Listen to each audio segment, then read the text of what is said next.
What's up guys, Ben Kennedy here with Hawk 12 Armory. It's New Year's Day 2022 and you're watching another video on a class project for Sonoran Desert Institute.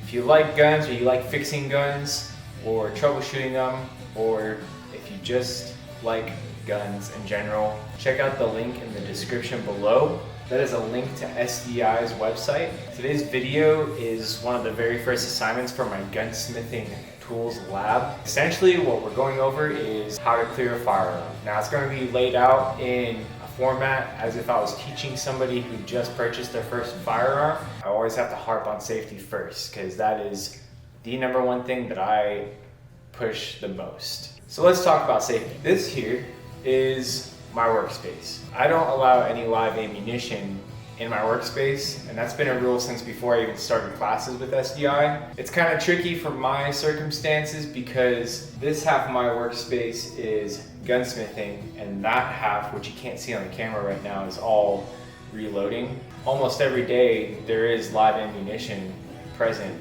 so I have to take extra precautions and be very serious about accountability, making sure that all the live ammunition makes its way back into my house. So there's 4 rules of gun safety that you should always be thinking of in your head anytime you're around a firearm. The first one's a very basic one, and everybody should know this: always keeping a gun pointed in a safe direction. That includes when it's loaded and unloaded. Even if you can visually and physically check that it's unloaded, you still want to treat it as if it were loaded. Back when I was first teaching my daughter firearm safety, I would lay out a gun or two with the action open where she can see that there's no live ammunition in the area or in the gun, and I'd ask her which guns are loaded. And at first, because she was 5 years old, she would say that none of them are, but that's actually the wrong answer. I would tell her that they all are, because you always treat firearms as if they're loaded. And when you're holding a firearm, you also don't want to turn, or some people call it muzzling. People in the military, we call it flagging. So that's one cognitive thing that you always want to keep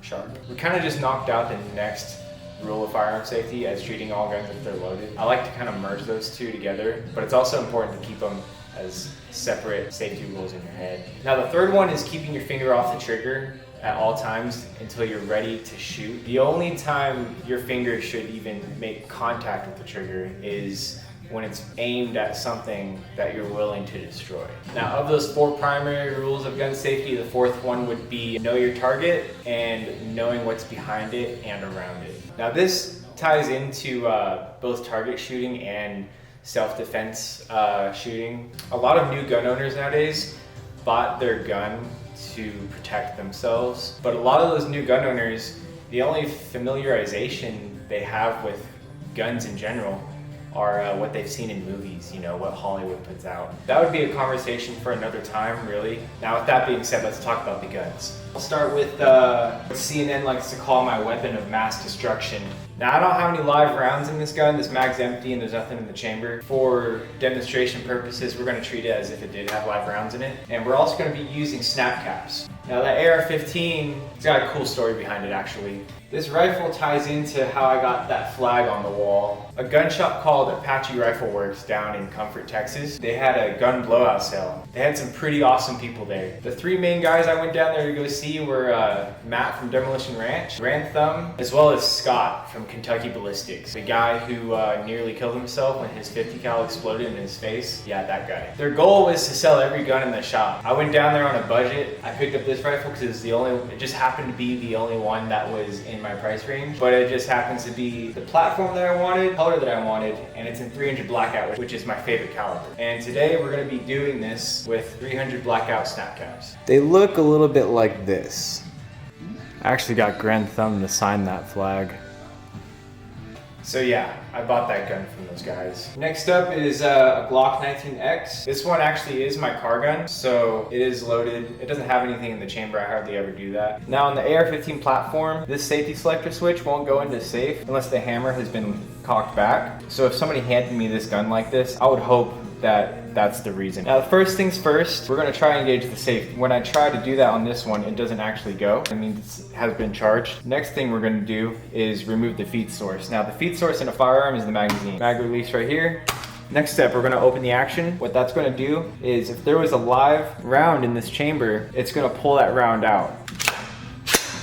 And after that, what we wanna do is lock it open. So on an AR-15, your bolt catch is this guy right here. So you just hold that guy down and flip it back over.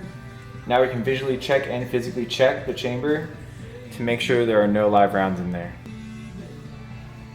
Now typically when anybody hands you a firearm, it's common courtesy to hand it to you with the action open so you can visually check. What I would do if somebody handed me a firearm like this, you just do the whole same process. Try to put it on safe, like that. Remove the feed source, rack it, lock it open.